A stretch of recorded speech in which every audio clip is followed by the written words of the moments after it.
వికసిత భారత్ లక్ష్యాలకు అనుగుణంగా తెలంగాణ రైజింగ్ విజన్ ప్రధానికి వివరించిన సీఎం రేవంత్ అభివృద్ధికి సహకరించాలని విజ్ఞప్తి. తెలంగాణ అభివృద్ధి దిశగా ప్రభుత్వం రూపొందించిన రైజింగ్ విజన్ ప్రణాళికను ముఖ్యమంత్రి రేవంత్ రెడ్డి ఢిల్లీలో ప్రధాని మంత్రి నరేంద్ర మోదీకి వివరించారు. వికసిత భారత్ 2047 లక్ష్యాలకు అనుగుణంగా తెలంగాణను వేగంగా అభివృద్ధి చేయాలన్న ఉద్దేశంతో ఈ సమగ్ర ప్రణాళిక రూపొందించామని సీఎం తెలిపారు. రాష్ట్ర అభివృద్ధి ప్రాజెక్టుల కోసం కేంద్రం సహకరించాలని విజ్ఞప్తి చేశారు. దాదాపు 45 నిమిషాలు కొనసాగిన ఈ సమావేశంలో రాష్ట్రానికి సంబంధించిన ప్రధాన అంశాలు విస్తృతంగా చర్చించబడ్డాయి.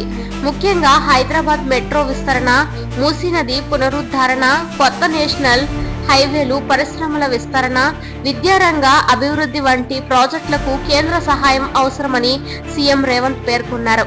ఎల్బీ నగర్, హయత్ నగర్, మియాపూర్, పటాన్ చెరువు, నాగోల్, ఈసీఐఎల్ వరకు మెట్రో విస్తరణకు కేంద్రం నిధులు కేటాయించాలని కోరారు. మూసీ రివర్ ఫ్రంట్ డెవలప్మెంట్ ప్రాజెక్టును జాతీయ ప్రాజెక్టుగా ప్రకటించాలని కూడా విజ్ఞప్తి చేశారు.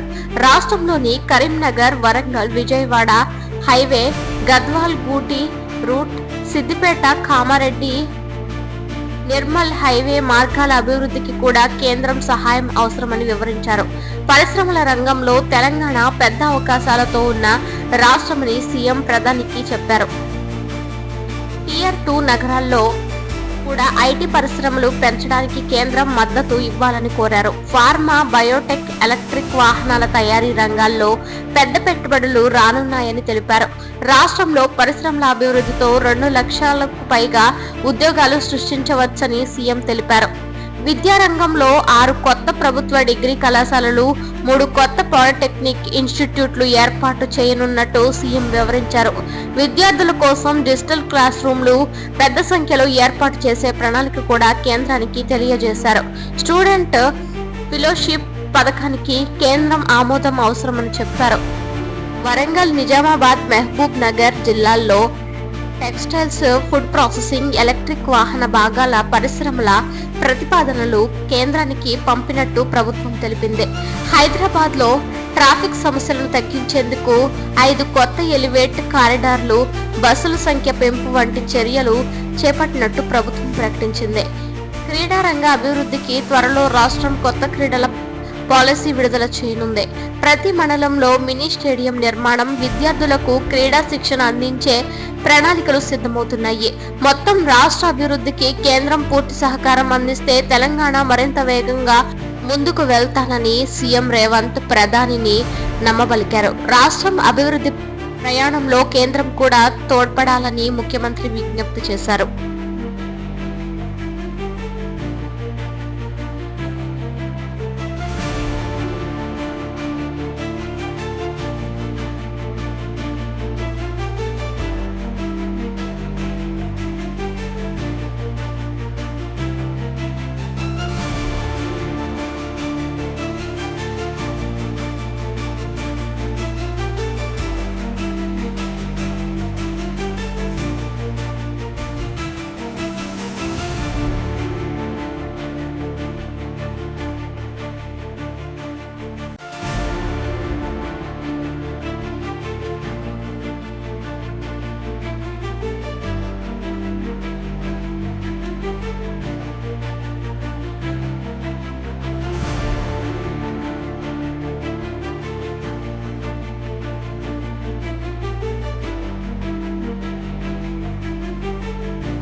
40,000 కొత్త ప్రభుత్వ ఉద్యోగాలు 6 నెలల్లోనే భర్తీ.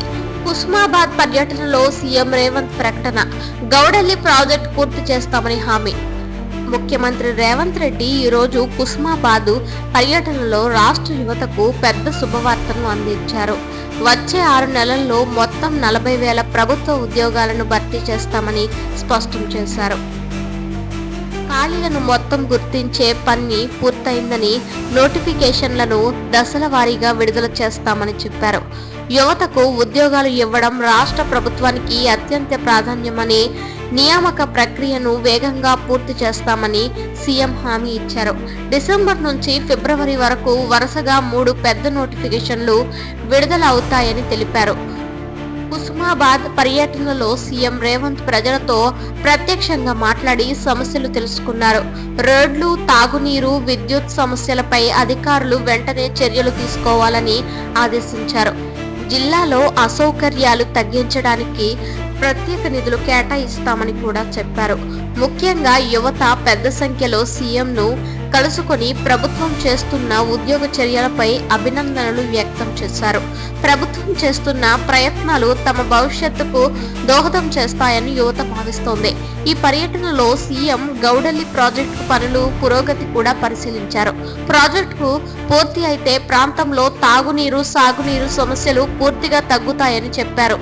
గౌడెల్లి ప్రాజెక్టు పనులు వేగంగా జరిగేలా అవసరమైన నిధులు వెంటనే విడుదల చేస్తామని సీఎం స్పష్టంగా ప్రకటించారు. స్థానిక ప్రజలకు ఈ ప్రాజెక్టు చాలా అవసరమని, ప్రభుత్వం దీన్ని త్వరగా పూర్తి చేయడానికే కట్టుబడి ఉందని సీఎం తెలిపారు. రాష్ట్ర అభివృద్ధి విషయమై కూడా సీఎం పలు ముఖ్య అంశాలను ప్రస్తావించారు. జిల్లాలో చిన్న పరిశ్రమలు ఏర్పాటు చేసి యువతకు ఉద్యోగ అవకాశాలు కల్పించనున్నట్టు చెప్పారు. గ్రామాల్లో డిజిటల్ సేవలను విస్తరించడానికి, విద్యా సౌకర్యాలను మెరుగుపరచడానికి ప్రభుత్వం కొత్త చర్యలు తీసుకుంటోంది. రాష్ట్రంలో వర్షాలు తగ్గుముఖం పట్టడంతో కొన్ని ప్రాంతాల్లో నీటి సమస్యలు ఏర్పడుతున్నాయని, వ్యవసాయ శాఖ రైతులకు తగిన సూచనలు చేస్తుందని తెలిపారు. హైదరాబాద్ లో ట్రాఫిక్ సమస్యలను తగ్గించేందుకు ప్రభుత్వం 5 కొత్త ఎలివేటర్ కారిడార్ల ప్రణాళికను సిద్ధం చేసింది. బస్సుల సంఖ్య పెంచడం, రోడ్ల విస్తరణ పనులు త్వరలో ప్రారంభం కానున్నాయి. క్రీడా రంగాన్ని ప్రోత్సహించేందుకు ప్రతి మండలంలో మినీ స్టేడియంలు ఏర్పాటు చేసే పని వచ్చే నెలలో ప్రారంభమవుతుందని అధికారులు తెలిపారు. మొత్తం మీద ఈ రోజు కుస్మాబాద్ పర్యటనలో సీఎం చేసిన ప్రకటనలు రాష్ట్ర యువతకు ఆశ కలిగించాయి. ఉద్యోగాలు, అభివృద్ధి, నీటి ప్రాజెక్టులు, మౌలిక వసతులు అన్ని రంగాల్లో ప్రభుత్వం వేగంగా పనిచేస్తోంది. తెలంగాణ అభివృద్ధికి ప్రభుత్వం గట్టిగా కట్టుబడి ఉందని సీఎం రేవంత్ మరోసారి స్పష్టం చేశారు.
గోదావరి జిల్లాలో రైతన్నల కోసం ఏర్పాటు చేసిన సభలో చంద్రబాబు పంటలకు గిట్టుబాటు ధరలు ఇస్తామని హామీ. తూర్పు గోదావరి జిల్లాలో రైతుల కోసం నిర్వహించిన భారీ సభలో ముఖ్యమంత్రి చంద్రబాబు రైతులకు ముఖ్యమైన హామీలను ప్రకటించారు. రాష్ట్రంలో వ్యవసాయం బలపడాలంటే రైతుల ఆదాయం పెరగాలి, పంటలకు న్యాయమైన గిట్టుబాటు ధరలు రావాలి, రైతు సమస్యలకు శాశ్వత పరిష్కారాలు అవసరమని చంద్రబాబు అన్నారు. రైతులు జీవన ప్రమాణాలు మెరుగుపడాలన్న లక్ష్యంతో 5 ముఖ్య సూత్రాలు తమ పార్టీ అమలు చేస్తోందని వెల్లడించారు. వ్యవసాయ రంగం కష్టాల్లో ఉన్న సమయంలో ఈ సభ రైతులకు భరోసా కలిగించింది. చంద్రబాబు మాట్లాడుతూ రైతు పంట పండిస్తే మార్కెట్లో మంచి ధర రావడం చాలా అవసరమని, రైతు కష్టానికి గౌరవం ఇవ్వడం ప్రభుత్వం మరియు నాయకుల ధర్మమని చెప్పారు. పంటలకు సరైన గిట్టుబాటు ధరలు ఇవ్వడానికి ప్రత్యేక నిధిని ఏర్పాటు చేస్తామని ప్రకటించారు. రైతు పంటపై నష్టం వచ్చినప్పుడు వెంటనే పరిహారం అందించే విధంగా వ్యవస్థను బలపరుస్తామని చెప్పారు. రైతులు పంపించే వస్తువులు నష్టపోకుండా మార్కెట్ వ్యవస్థను పారదర్శకంగా మార్చేలా ప్రత్యేక చర్యలు తీసుకుంటామని స్పష్టం చేశారు. ఈ సందర్భంగా చంద్రబాబు ప్రకటించిన రైతుల మేలు కోసం 5 ముఖ్య సూత్రాలు ఇలా ఉన్నాయి. మొదటి, ప్రతి పంటకు కనీస మద్దతు ధరను సమయానికి ప్రకటించడం. రెండవది, 10 దిగుబడులు తగ్గినప్పుడు రైతులకు వెంటనే ఆర్థిక సాయం అందించడం. మూడోది, వ్యవసాయానికి అవసరమైన ఎరువులు, విత్తనాలు, నీరు, విద్యుత్ లాంటి వనరులను రైతులకు అందుబాటులో ఉంచడం. నాలుగవది, మార్కెట్ యార్డ్ల అభివృద్ధి ద్వారా రైతు పంటను నేరుగా అమ్ముకునే అవకాశం పెంచడం. ఐదోది, రైతు కుటుంబాలలో విద్య, ఆరోగ్య సదుపాయాలను మెరుగుపరచడం. ఈ 5 సూత్రాలు రైతుల భవిష్యత్తును మార్చగలవని ఆయన నమ్మకం వ్యక్తం చేశారు. సభకు భారీ సంఖ్యలో రైతులు హాజరయ్యారు. రైతులు తమ స్థానిక సమస్యలను చంద్రబాబుతో పంచుకున్నారు.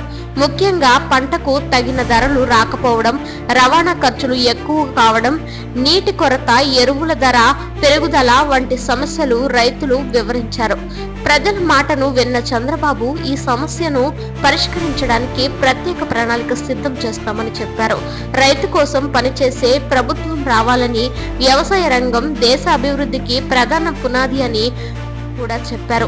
ఈ సందర్భంగా తూర్పు గోదావరి జిల్లాలో పంటలకు మంచి మార్కెట్ దొరకడానికి గోదావరి పరివాహక ప్రాంతాల్లో ప్రత్యేక రైతు మార్కెట్లు ఏర్పాటు చేస్తామని హామీ ఇచ్చారు.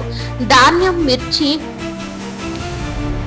పామ్ ఆయిల్, కోకో, చింత పంటలకు న్యాయమైన గిట్టుబాటు ధరలు ఇవ్వడానికి ప్రభుత్వం స్థాయి కమిటీ ఏర్పాటు చేయనున్నట్టు చెప్పారు. రాష్ట్ర ఆదాయం పెరిగితే గ్రామాలు, మండలాలు అభివృద్ధి చెందుతాయని ఆయన వ్యాఖ్యానించారు. సభలో రైతు సంఘాలు, మహిళా రైతులు కూడా ఈ పెను సంఖ్యలో పాల్గొన్నారు. వారికి పంటకు తగిన మార్కెట్ అవకాశాలపై అవగాహన కలిగించాలని ఆయన సూచించారు. వ్యవసాయ రంగంలో కొత్త సాంకేతికలు ఉపయోగిస్తే ఉత్పత్తి పెరుగుతుందని, రైతులకు శిక్షణ కేంద్రాలను ఏర్పాటు చేయాలని తమ పార్టీ కట్టుబడి ఉందని అన్నారు. అదే సమయంలో విద్యుత్ సమస్యలపై కూడా రైతులు ఫిర్యాదు చేశారు. దీనిపై చంద్రబాబు స్పందిస్తూ వ్యవసాయానికి 24 గంటల స్థిరమైన విద్యుత్ ఇవ్వడానికి ప్రత్యేక ప్రాజెక్టులను అభివృద్ధి చేస్తామని చెప్పారు. రైతు భూములు అప్పుల్లో కూరుకుపోవడం పెద్ద సమస్యగా మారిందని, రైతు రుణాలపై వడ్డీ భారం తగ్గించేలా చర్యలు తీసుకుంటామని కూడా తెలిపారు. సభ ముగింపు సందర్భంగా చంద్రబాబు మరోసారి హామీ ఇచ్చారు. రైతు పంటకు న్యాయమైన ధర వచ్చేలా ప్రత్యేక చట్టం తీసుకువస్తాం. రైతు దేశానికి బలమని, రైతు సంతోషంగా ఉంటే దేశం సంతోషంగా ఉంటుందని తెలిపారు. రైతులకు మద్దతుగా తమ పార్టీ ఎల్లప్పుడూ నిలబడుతుందని ఆయన భరోసా ఇచ్చారు. మొత్తం మీద తూర్పుగోదావరి జిల్లా రైతులకు ఈ సభలో వచ్చిన హామీలు ఆశ నింపాయి. గిట్టుబాటు ధరల హామీ, 5 సూత్రాలు, నీటి మార్కెట్ సదుపాయాలు, ప్రణాళికలు అన్ని రైతు భవిష్యత్తుకే బలం చేకూర్చేలా ఉన్నాయని రైతులు భావిస్తున్నారు.